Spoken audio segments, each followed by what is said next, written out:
Bonjour la famille, j'espère que vous allez tous très bien. Voilà, on est calé, c'est Nietzsche en face de vous pour parler du match Côte d'Ivoire contre Congo. Un match très important pour les deux nations.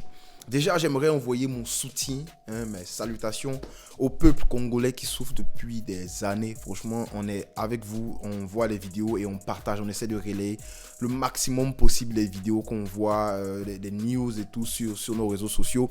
Du coup, je veux que tous en commentaire, on envoie beaucoup d'amour au peuple congolais qui est vraiment en détresse, qui souffre et tout. Voilà, donc c'était mon petit message pour le peuple congolais. Mais aussi, du côté de la Côte d'Ivoire, on a beaucoup souffert. Du coup, on comprend ce que vous endurez. On a souffert durant beaucoup d'années. Donc voilà, soutien aux deux peuples, soutien au peuple congolais qui souffre, soutien aussi au peuple sénégalais qui est actuellement en train de vivre des moments très difficiles par rapport aux élections et tout. Du coup, on envoie aussi beaucoup d'amour au peuple sénégalais. Voilà. Maintenant que c'est dit, on va parler de football parce que cette chaîne, c'est d'abord pour le football. C'est d'abord par rapport au football. La Côte d'Ivoire va rencontrer le Congo, qui est pour moi l'équipe qui a, sur la longévité dans cette Coupe d'Afrique, l'équipe qui a le mieux joué. Voilà, ils ont joué combien de matchs déjà? Ils ont joué les 3 matchs de poule, 2 matchs. Voilà, 5 matchs. Pour moi, ces 5 matchs-là, ça a été beau. Voilà, c'était de la continuité. Mais surtout, déjà, je veux parler de l'équipe du Congo. Je veux parler des forces déjà de l'équipe du Congo. Mais surtout, cette équipe-là a su montrer beaucoup de caractère. Voilà. Cette équipe-là a fait plusieurs matchs nuls. Je pense qu'ils ont fait une seule victoire, c'était contre la Guinée. Pourquoi? Tu vas me dire, mais Nietzsche, ils ont gagné leur match contre l'Égypte. Non, quand tu gagnes au tir au but, quand tu vas en prolongation, que tu vas au tir au but, tu fais un match nul, mais tu gagnes sur la période de tir au but. C'est comme ça que ça marche au football. Du coup, voilà. Pour moi, pas pour moi, dans le football, ils ont fait beaucoup de matchs nuls. Mais ils ont gagné contre la Guinée. C'est comme ça que ça marche. Donc, on va s'intéresser rapidement à cette équipe-là. Et puis, on va voir qu'est-ce qui fait la force de cette équipe-là. Déjà, il faut saluer Sébastien Desabre, qui est le coach de cette équipe-là, qui, pour moi, s'est agencé toute cette équipe-là. Parce que il a une équipe joueuse. Entre les mains, il a des gars qui savent très bien jouer au ballon. Il a des gars qui savent jouer au ballon. Et on va parler de ces gars-là tout à l'heure. Et ils se sentent bien. Parlons du match contre la Guinée. Ils se sentent très bien avec dans le 4-2-3-1. Quoique, durant la compétition, il a essayé de trouver l'automatisme, les automatismes qui marchaient. Ils ont fonctionné en 4-1-4-1 avec Moutoussamy qui a été de temps en temps sollicité en tant que 6. Mais dans le 4-2-3-1, c'est là que ça fonctionne parce qu'ils peuvent bien dominer le milieu. Et si vous remarquez bien, c'est la formation avec laquelle Emers Faé aime évoluer avec la Côte d'Ivoire. Du coup, ça sera la bataille du milieu. Mais d'un côté, tu as cette équipe-là qui évolue très bien balle au pied. Ils ont un collectif de malades. Ça ne veut pas dire qu'ils n'ont pas des individualités parce qu'on va en parler tout à l'heure. Ils ont un collectif de malades et ils savent bien jouer au ballon. Alors, on va commencer derrière avec Lionel Mpassi qui lui, c'est le gardien qui a été... Je pense qu'il a eu une année où il était sans club. Bon, pas toute l'année. Mais là, je crois qu'il évolue en France. Quand même bon au pied. On a vu, il a fait une Copa Barry contre l'Égypte. Ils ont tapé l'Égypte dans leur... comment je vais dire ça? Dans la partie où l'Égypte se sent le plus à l'aise, c'est ça, au tir au but. On tapait l'Égypte au tir au but. Il faut voir que, non, il y a tellement de choses à dire sur l'équipe du Congo. Franchement, chapeau au Congo. Chancel Mbemba, bon, lui on le connaît. Il y a la justice dédiée, il y en a. Chancel Mbemba qui a évolué dans de grands clubs. Il a évolué à Porto. Voilà, il est à Marseille actuellement. Il a été à Newcastle en 2015. Je me rappelle de lui sur les photos lorsque Yaya Touré marquait dans la saison 2015-2016, si je ne me trompe pas. Voilà, c'est quand même le mec qui a beaucoup d'expérience, qui a fait de grands clubs. Du coup, capitaine emblématique de cette équipe-là. On se rappelle de son but c'était contre qui déjà? C'était contre la Guinée. Le but égalisateur où il a amorti et puis tire un but d'attaquant. Voilà, on avait débriefé ce match-là ici. Et il sera associé à Enoch Inonga en défense centrale qui, pour moi, je pense qu'il joue lui, il a joué à TP Mazembe aussi. Il est toujours à TP Mazembe, je ne me rappelle plus trop.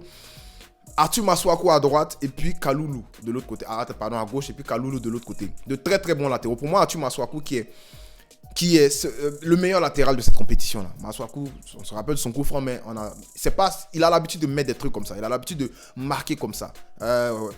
West Ham contre Chelsea. On se rappelle de ça. Et Doupivo Piquel Moutoussamy. Doupivo Piquel Moutoussamy qui savent bien jouer à la baballe aussi.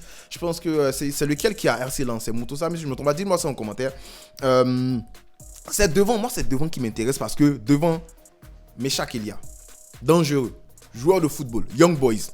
Voilà, il a joué il jouait à Congo, quelque chose comme RC Congo, un truc comme ça. Mais Young Boys, si je ne me trompe pas. Joueur de football. Théo Bongonda, c'est lui qui m'intéresse le plus parce que ce gars-là, il pue le football.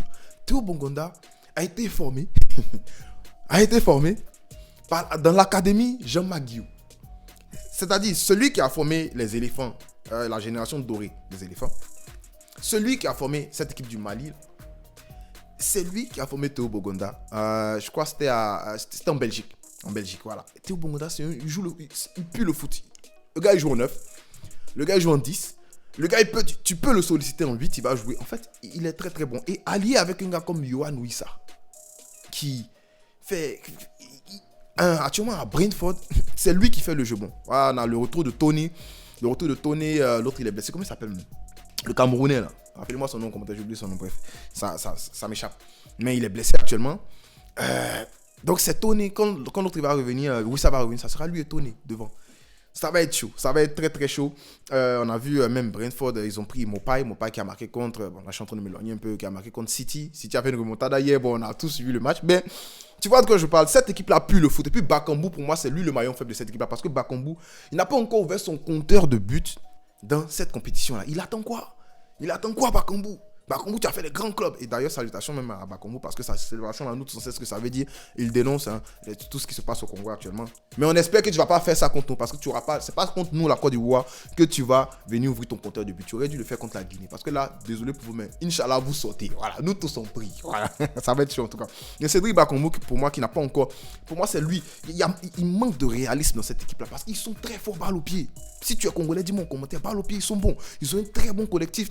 Et ils ont ce mental-là. Qui, pour moi, ça les aide beaucoup parce que si tu remarques, contre la Zambie, ils sont menés au score, si je ne me trompe pas. Ils sont menés au score contre la Zambie, mais ils vont revenir au score sur un but de Yohan Wissa. Ouais, c'est ça, c'est Patson Daka qui fait la passe à Kangwa. Et puis Yohan Wissa qui va égaliser après, passe de Cédric Bakambu. Contre le Maroc, c'est Achraf Hakimi qui ouvre le score, si je ne me trompe pas. Et puis ils vont revenir au score à la 76e minute. Voilà, donc c'est une équipe qui a aussi, ils sont comme nous là, ils ont ce truc pour faire les remontadas là. Donc opposé à eux, ça sera la Côte d'Ivoire de Emers Faye, qui est revenu d'entre les morts, s'il vous plaît. Revenu d'entre les morts, voilà. Parce que cette Côte d'Ivoire là, depuis un bout, moi-même je ne comprends pas, mes éléphants, ils se comportent comme de vrais éléphants maintenant. L'éléphant, c'est le gars qui est gentil dans la forêt, tout gentil là, avec sa trompe, tu le vois tout mignon de loin. Mais demandez ce qui se passe quand on s'attaque à l'éléphant. Non, parce qu'il a cette défense. Il a cette défense. Mais nous, on n'a pas notre défense. Actuellement, notre défense, depuis le début de la compétition, notre défense est bizarre. Mais on a une défense qui fonctionne bien, c'est Ndika. Voilà, on a une défense qui fonctionne bien, c'est Ndika. Et avec Ndika derrière, franchement, moi je suis... Ndika, c'est le meilleur éléphant dans cette compétition-là. Il n'y a rien à dire.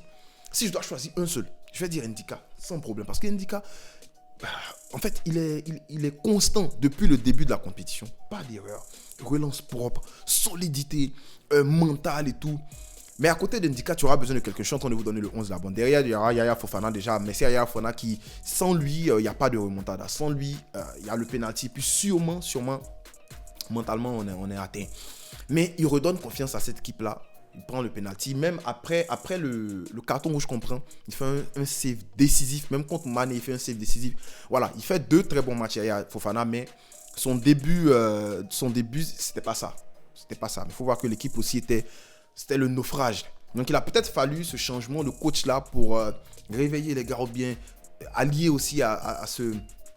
comment je peux dire ça, allié aussi au fait qu'on soit presque sorti pour réveiller la troupe, pour réveiller le côté éléphant de nos gars. Ben, Ndika, pour moi, il sera allié à Diomandé parce que Kosonou a pris un carton rouge. Du coup, on le revoit en finale. Par la grâce de Dieu, si on passe. Mais je n'ai pas confiance en Boli. Boli, franchement, je ne lui fais pas confiance parce que voilà, il fait des fautes bêtes souvent. Je ne sais pas si c'est parce qu'il est très costaud, donc il ne sait pas quelle force appliquer contre l'adversaire qui donne dos, qui n'est pas dangereux. Mais voilà, il fait des fautes bêtes souvent.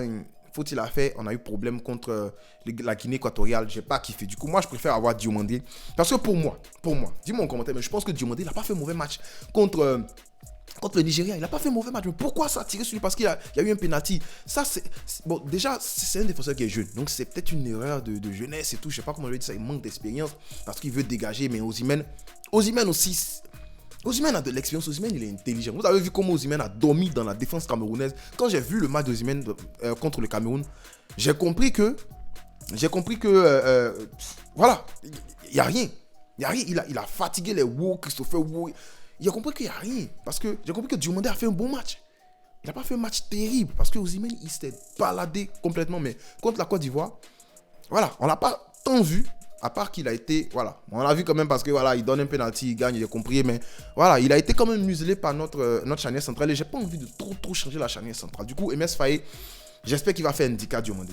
Singo à droite. L'entrée de Singo contre le Mali. On en parle s'il vous plaît. Singo il a joué pour 2. Il a joué pas. Aurier est nul. Aurier était nul. Aurier c'est fini. J'espère qu'Aurier on va pas l'appeler pour la Coupe du Monde s'il vous plaît. N'ayez pas peur. Laissez le gars c'est bon. Trouvez-nous un autre latéral droit depuis en partie. Mais Singo, l'entrée de Singo c'est respectable. C'est à montrer dans toutes les écoles de football. Parce que le petit il pue le foot. Comment on envoie le ballon dans le dos, il fait un contrôle de Thierry Henry. J'ai dit, mais gars, j'espère que le ballon va pas te passer. Hein. Non. Singo, il était là, il envoyait de très beaux centres. Un beau centre sur la tête de truc, comme ça s'appelle, de aller, ça tapait la barre transversale. Petit concentre, on voit nous les centres comme ça. Et les remontées de balles, les dépassements de fonction. On en avait besoin parce qu'on était au moins, il fallait quelqu'un pour casser la ligne de presse avec balle au pied et tout. Et il a fait. Du coup, il faut juste qu'il s'entende avec Diomandé si les deux jouent. Mais Singo, sur le côté droit, franchement, il n'y a pas à ralentir. Je pense que Aurier est suspendu. Voilà, donc de toute façon, il n'y aura pas Aurier. Konan à gauche qui aussi peut être... il peut être mis dans la liste des hommes, des éléphants depuis le début de cette compétition. Parce qu'il n'a pas fait de choses horribles. Moi, je le trouve limité en tant qu'ailier. Je suis désolé, c'est peut-être parce que j'ai l'habitude de voir beaucoup d'ailiers évoluer avec le ballon. J'ai l'habitude de voir des ailiers modernes qui sont... Pardon, qu'est-ce que je raconte? Latéral, je le trouve très limité en tant que latéral. Pourquoi? C'est parce que maintenant les latéraux là, ils ont un rôle d'ailier. C'est ce que je voulais dire. Ils ont un rôle d'ailier. Ce sont des latéraux modernes. Ce sont des gars qui savent dribbler, qui savent centrer, qui percutent et tout. Mais je le trouve très limité. Sur son placement, il y a beaucoup de problèmes. Mais voilà, il fait quand même une bonne canne. Il faut le souligner. Je ne veux pas tirer sur le joueur. Un double pivot, Seri Sangaré. Pour moi, c'est important d'avoir Seri. Parce que Seri, il offre cette assise défensive là. Il nous permet de sortir facilement. Mais Seri, tes bêtises que tu as fait contre Mali, on a eu chaud là. On a eu carton rouge là.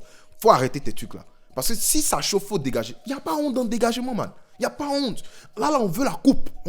Donc Seri, faut arrêter tes trucs. À cause de Seri, Kosono a eu carton rouge. Et je l'ai dit, j'ai pas peur de le dire. Moi, vous connaissez. Je suis le gars qui va venir, je vais dire les thèmes ici. Donc, Seri Sangaré. Pour moi, ce double pivot, on en a besoin. Parce que le Congo, là, ça va courir beaucoup. Le ballon va courir beaucoup. Je veux que Kessie entre après. Et puis, voilà, il apporte sa touche.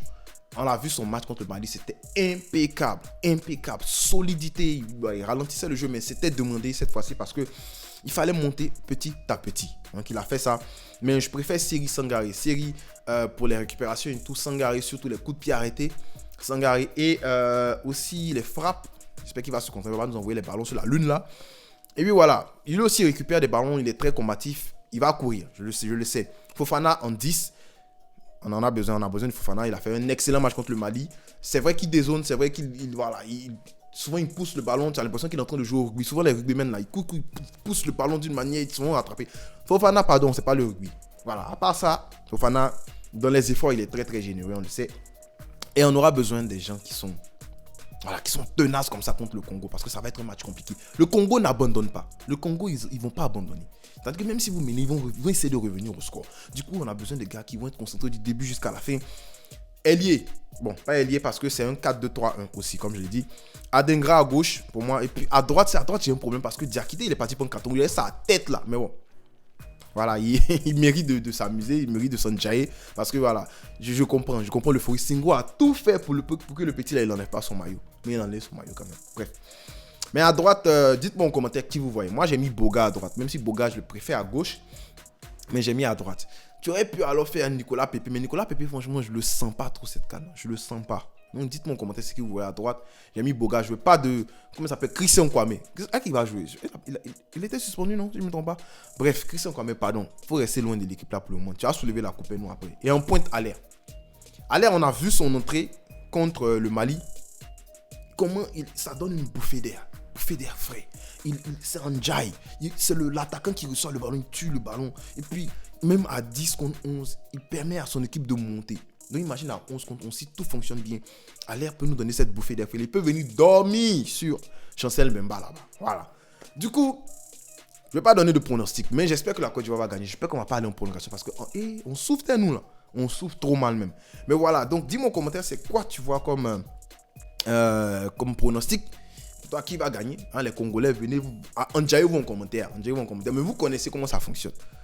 Il y aura de l'attachement en commentaire, c'est sûr. Il y aura de l'attachement en commentaire, mais du côté de la Côte d'Ivoire, humilité activée. Humilité et Zaba. Voilà, donc c'est Côte d'Ivoire-Congo. C'est Didier Arafat contre Mopao. Voilà, c'est Bachengue. C'est le Bachengue contre le coupé décalé, contre le coup du marteau si vous voulez. Mais comme je l'ai dit, c'est le foot, ça reste que le foot. Je ne veux pas que ce soit apporté ailleurs, je ne veux pas qu'on dépasse tout. C'est le foot, ça reste le foot. Donc, merci frérot d'avoir suivi la vidéo. N'oublie pas de mettre ton like, commente, partage. On en a besoin, voilà. Et puis, j'ai failli dire Visca Barça, même pas de Visca Barça ici. Allez les éléphants, on gagne. Peace.